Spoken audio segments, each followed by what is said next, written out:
حضور ارشاد فرماتے ہیں من صلی صلاۃً ولم یصلی فیہا علی وعلی اہل بیتی لم تقبل منہ، وہ بندہ کہ جو نماز پڑھتا ہے، جس شخص نے نماز پڑھی،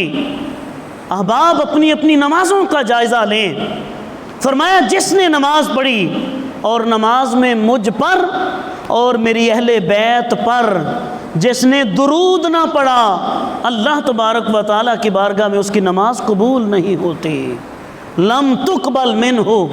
نماز منہ پہ مار دی جاتی ہے۔ نماز اللہ کی بارگاہ میں وہی قبول ہے جو حضور کی محبت میں، حضور کی اہل بیت اطہار کی محبت میں پڑھی جاتی ہے۔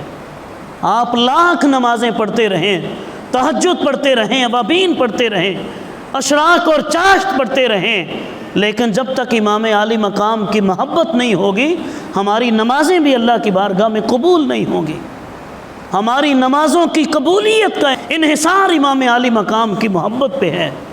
جب ہم امام عالی مقام سے محبت کریں گے، ہماری ان کے ساتھ محبت ہوگی، اللہ تبارک و تعالی ہماری نمازوں کو اپنی بارگاہ میں قبول فرمائے گا۔